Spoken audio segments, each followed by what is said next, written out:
Welcome to SEHO here at Productronica. Delighted to be joined by Dr. Ronnie Horn.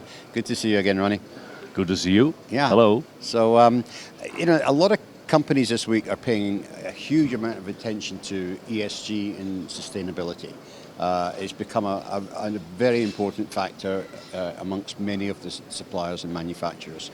So, tell us some of the things that you've been doing at SEHO. Yeah, we is doing the same like all the others have to do. At the end, is save the planet to a certain extent, and what we are doing and what we are having around this.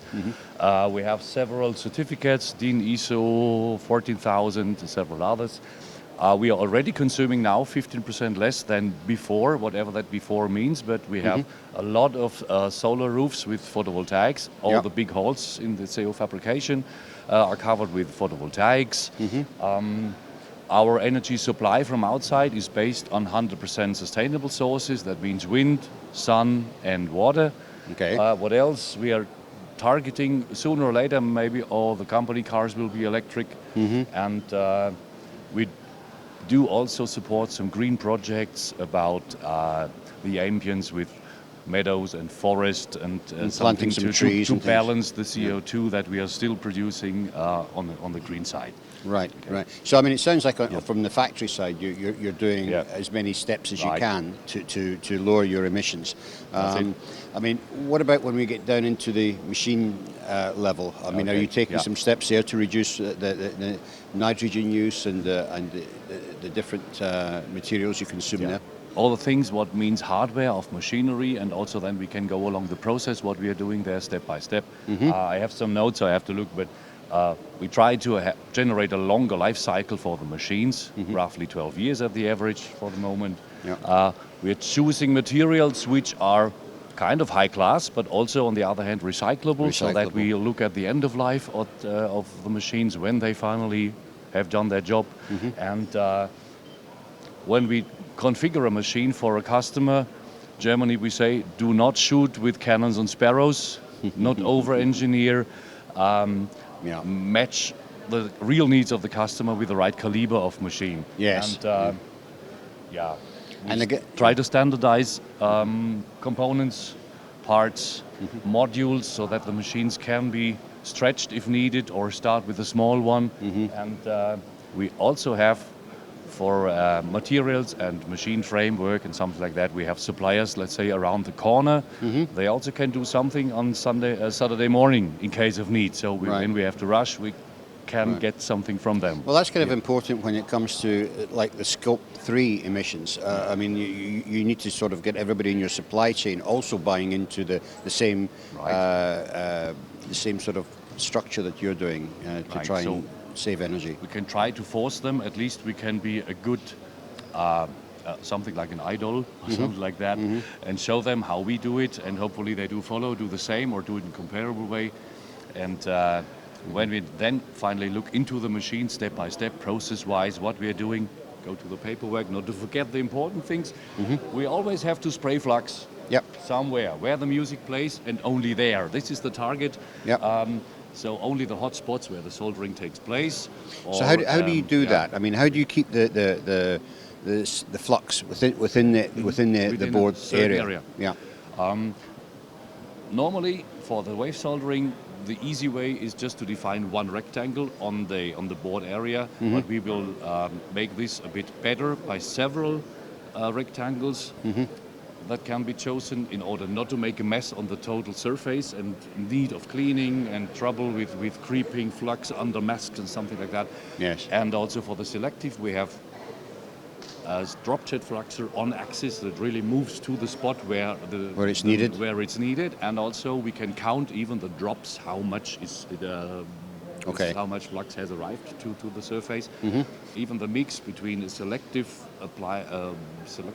supply of flux with a wave soldering machine can be done. If there is a mask with only some small apertures, we can have the so-called select flux that just sprays into the apertures of the mask, and only there we have a bit of flux. We save a lot of flux. We can be fast enough because this fluxer can also do large areas with quite a high speed, and it preserves preserves the world at the end. Yes, Steps yes, like that. yes. Okay, and so when we look at some, say for example, some of the reflow ovens, you're controlling the blowers better, yes? And also you're controlling the nitrogen content, keeping this down.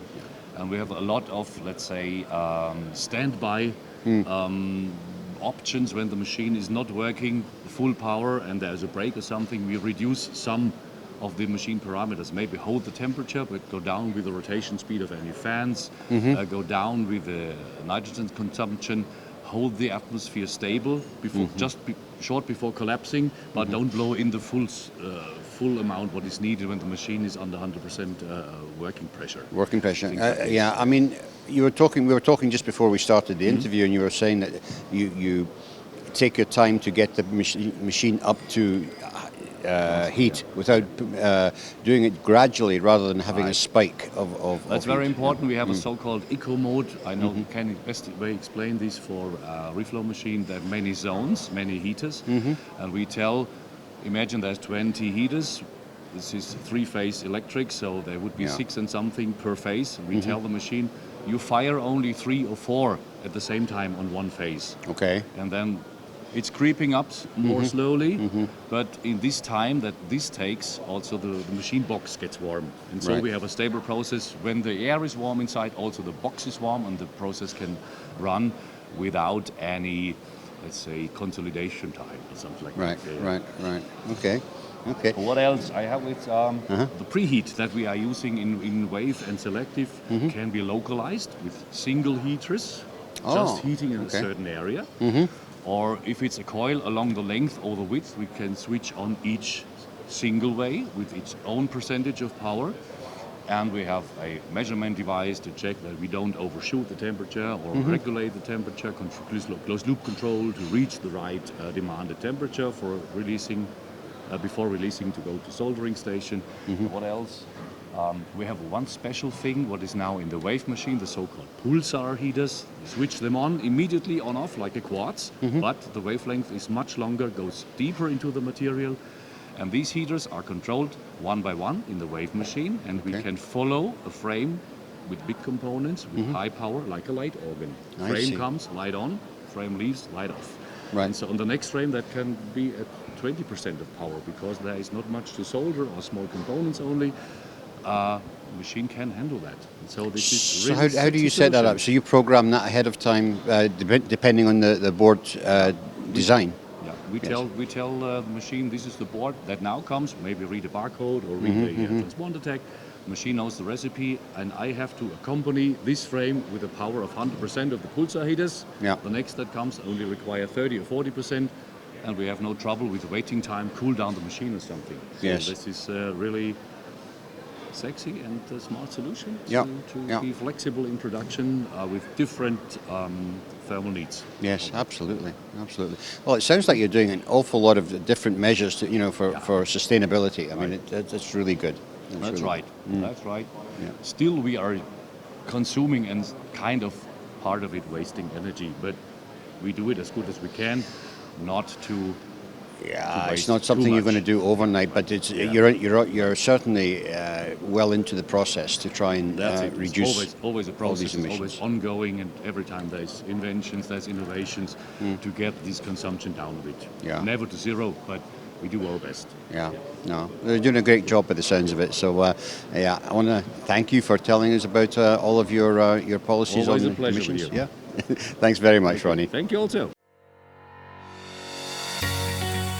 For micro dispensing, there is one product line that is proven and trusted by manufacturers in semiconductor packaging, electronics assembly, medical device, and electromechanical assembly the world over.